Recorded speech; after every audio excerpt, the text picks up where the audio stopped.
Gamers. I'm Jason. I'm Julie. And today on Dice and Dragons, we are going to be reviewing Moutains, Out of Molehills. This is published by the Games and designed by Pat Marino and John DiCamillo. It also has art by Elena Munoz. And as you can see, some cool stuff. A lot of the art is in this rulebook, though, so make sure that you do check it out.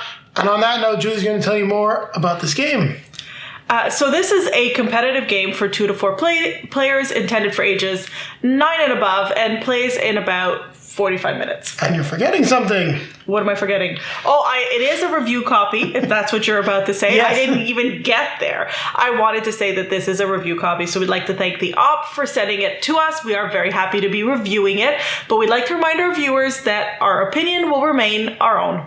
All right, and on that note, I will now tell you what you will be doing in Moutains, Out of Molehills. You'll be moving this mole around the board below. As you move, you will then be placing these molehills above you. So anytime you enter a new square, you'll place a molehill. You'll be turning your mole based on the way their nose is pointing. You can also build giant stacks of these molehills and even potentially topple them over. You may run into a rock, which will affect your movement. It'll tell you what will happen with this rock die, but if you happen to get stuck, like at the edge of the board, you may lose all your movement. Also, you don't want to crash into the other mold because that will take away your movement as well. You have this nice movement deck, which has different ways you're going to be moving. You'll be drafting cards, so try to pick as strategically as possible. But as you get more players involved, there's going to be more people down below that get in your way. And this is the boards for the 2-player version. You'll flip the boards over, and there are different rules for 3 and 4 players. You'll be then scoring each round, and the player with the most points at the end of all 6 rounds of the game will be the winner. Did I miss anything at all, Julie? I think that's pretty clear. All right, we got that covered. So now we're going to grab our drink, grab our best friend and fellow digger. And we're going to take it to the table one more time. One more time. Who's going to win this time? Well, I don't know. If we follow the way it's been going, you're going to win again. Maybe I can beat you once. I think you can. I think I can. I think I can. I think I can. Now we're going to take a quick look at the components as well as a gameplay overview for Moutains, Out of Molehills. So we're just going to start with the rule book. I'm going to showcase it over here. Nice cover art. You've got all the reference points that you need for the cards on the back. And as you can see, part of this will be off camera, I believe. It's very light and easy to go through with some nice quick references and suggestions as to how to play the game. So really like that. You also have your score sheet here. We have the 4 different acrylic standees. We're going to be using the green mole and the gray mole for this, but I just want to showcase the fact that you do have the other moles as well. And then you can see the colors of their molehills. So I think I got to be a little bit lower there. So just like that. First, I'm trying from this perspective, so hopefully it goes over fairly well. I'm just going to move this stuff off camera that we don't really need. We have the rock token, which gets placed when you get a rock card and can block movement down in the underground. Now, the other thing that we have here are these King of the Hill tokens labeled 1 through 4. And what they do is they tell you what order you're going in. So a little tricky to show them to you. They're small tokens, but you get the idea. The other thing that we have are these movement cards that have different values on them that you'll be drafting. So the way it works, and I'll use this side over here, I'm going to flip over movement cards, and so far what we're getting is a lot of the same, but they all have different values. So you may get something like a U-turn, you may get a move forward +1, you may get a topple. There's also the rock symbol, which looks exactly like this. They'll let you place the rock in the underground. At the start of the game, it's not there. But essentially what you're doing, there will be 5 cards per player, and then you're going to be drafting cards one by one. You will then order them up. And the order matters because you reveal the top card first. All players will reveal the cards simultaneously, so it's 1, then 2, then 3, and then 4. So everyone will have 4 cards in their hand, meaning there's always 1 extra card per player. So you'll then execute the sequence of moving your moles through the underground, and each time your mole enters a new zone, you'll be adding a molehill to the space. Now, if a player moves under an existing molehill, well, that's when they will be able to place their colored molehill in the space, gaining control of it. At the end of every round, you will count up the molehills, like how many of them you have in your stack, and that's how you're going to score. So you get a nice one like this, you're going to score a lot of points. Now, there are also these topple cards, which will topple the molehills, causing pieces to fall in different locations. So if you've got control of molehills, well, toppling something can be very valuable to you because you'll get more points. But as you can see, green has some there, which don't really work in our favor. Now, in this case, if you have the rock, a player will crash into the rock, and depending on what's rolled on the rock die, they will then execute the move. So if they had, let's say, a go forward 3, they move forward 1. Second, they smash the rock, they turn around, and then they would go 3 because that's what is rolled on the rock dice. Now, if players ever happen to collide with each other, they lose all forward momentum. If they happen to go off the board, they would also lose all forward momentum. And the way your character works is they rotate based on where their nose is pointed. So the nose is right here. So if you got to move left, you got to move right. And then if you got like a left +1, you can decide to move forward 1 or left. Or in this case, you got the rock, you can move left and then forward 1. So it's up to you how you want to execute it. And there you have it. That's the basic way the game is played. You're trying to score the most points in these 6 rounds. So now Julie and I are going to be coming back at you with our review of the game. So Julie, Mountains, Out of Molehills, what did you think of this game? I mean, first of all, look at the table presents. The cute little acrylic standees, like this woman mole with a peace sign hanging off of her. She's pretty cute. And there is some lore about each of the moles. It really just relates to the artwork, but the fact that they went to that level of depth with the characters is something that I appreciate, especially with the artistic design. And I think Elena Munoz did a great job of it. So it's a great 3D box. I mean, if you're looking underground here, it's like the tunnels continue. There's a T-Rex on this side. Yeah, I guess it could be a T-Rex. That's a T-Rex skull. Okay. And, the little molehills are quite cute. I don't know if it's just our lighting downstairs here with the pot lights and no natural light, but I had trouble. I couldn't see. It's a little dark here, so that could be a problem for some people, but if you have natural light, you might... This is very easy to see. It's just, the lighting. No, I agree with you. I can't quite tell exactly what the cause is, but the board was definitely more difficult to see from certain angles, and that's something that will definitely be a detriment. The nice thing is the game is not a space hog, so if you do have a place that you'd like to play, and it is also a family game, so maybe you're going to be playing it earlier on more in the day, if you can easily set this up on something like a coffee table, you shouldn't have any problem in a nice, well-lit living room area. But in the basement, I agree with you, it's not great. Yeah, we had to turn on the filming lights for me to be and we had to adjust them as well. Yeah. So I mean, it's got some great table presence. I really did appreciate that, and like you said, it doesn't take up like some of the other games we've played recently that took up this entire table. Massive Darkness too. I had to buy some organizers just Massive for that Darkness game. Was massive. Yes. So yeah, this was it has some great table presence, and I can definitely see this being a lot more fun with more people, and probably more fun with younger people as well.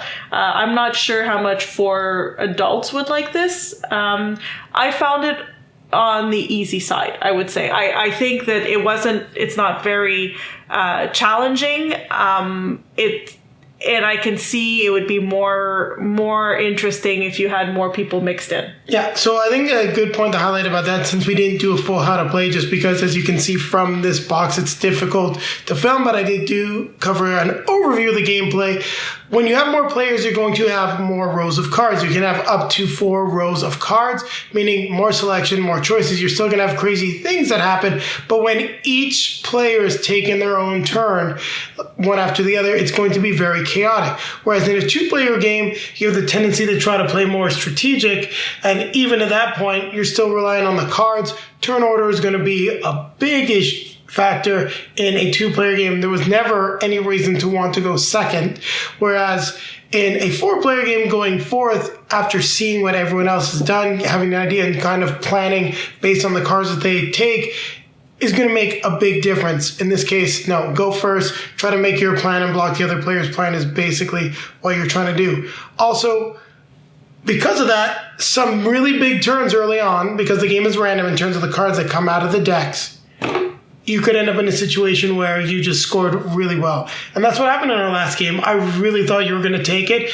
and I think it was like 2 really solid turns I had, even though I had like the next 3 turns were garbage compared to what I wanted to do. I got stuck in the corner, just nothing went according to plan. I still managed to end up with the victory.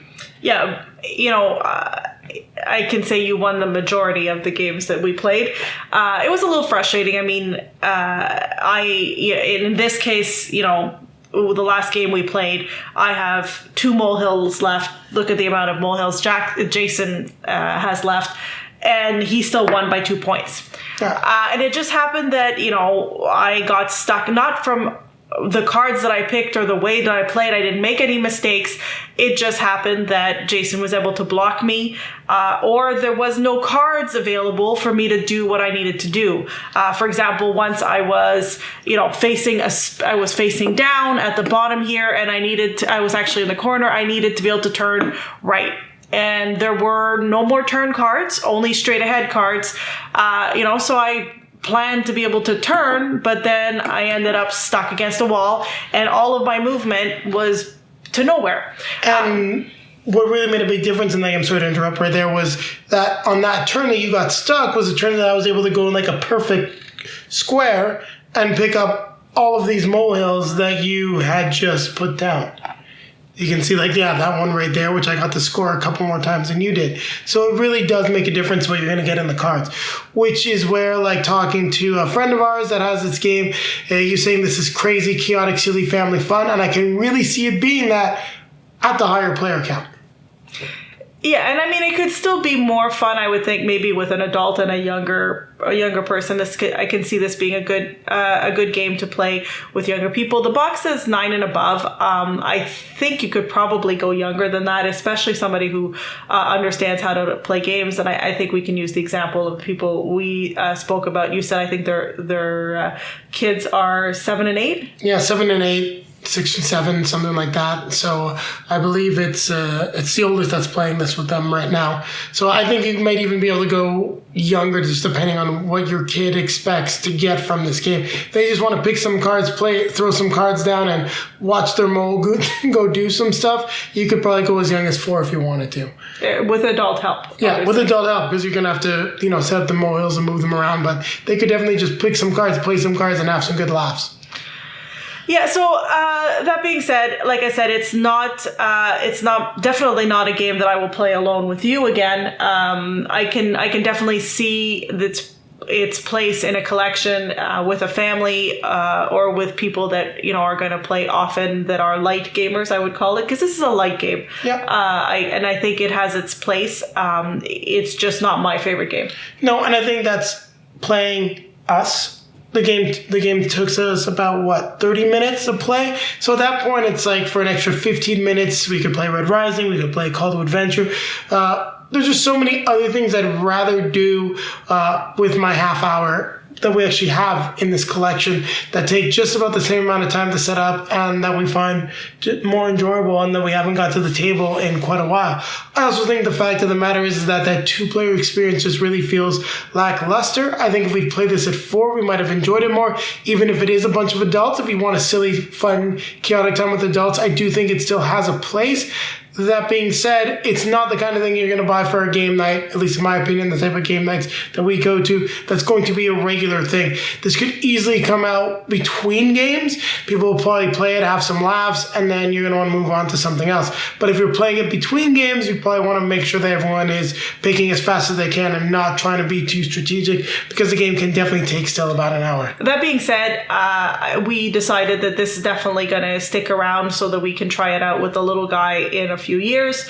Definitely think it's worth keeping in the collection for a fun family game. And I think the table present goes a long way. If it didn't have quite the table presents, the good quality components, I'd be a little bit less enthused about it. But I like what I see. It's a fun game, and it does what it sets out to do very well. It's just not the kind of thing that we're going to play regularly and that we really want to get it onto the table all the time. So I'm ready to give a score. Do you have something else you want to say before? No, I think we really covered everything, so go ahead, Julie. I've been hesitating back and forth, and I think with a little bit of time between when I played and my score, I'm going to give it a 6.5.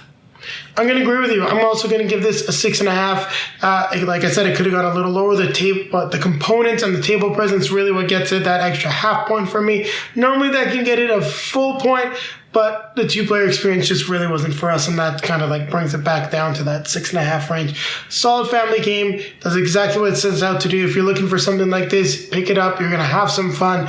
Is it going to be a regular staple at your table? Well, only your family will know. It's just not one of those things I can say, get this. You're always going to want to have this in your collection. So on that note, it's time to remind you to like, comment, hit the bell to be notified when we have some new content for you. And take a look down below in the video description. You'll find links to all of our social media feeds, Facebook, Twitter, Instagram. If you'd like to see some pictures of Julie and I playing Moutains Out of Molehills, you'll find plenty of those on the feeds. If you're looking for a copy of the game, there's a link down there to multizone.ca, a great Canadian game store. Click that link, you'll get 10% off your next purchase, and it's a great way to support the channel. As a portion of that purchase is returned to us. Then popping up in front of us are going to be links to some of our previously released videos.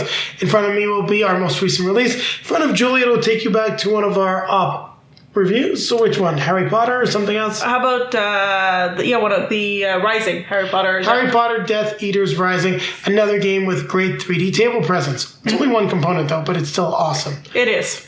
And on that note, we're going to remind you too. Well, first we're going to grab our drinks. I'm getting out of myself here. Grab our best friend and fellow digger.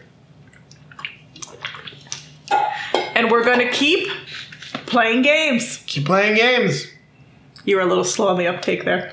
I was like, are you going for a dramatic pause or something? I wasn't sure what you were doing. It's like the little guy. Point and you say the next words.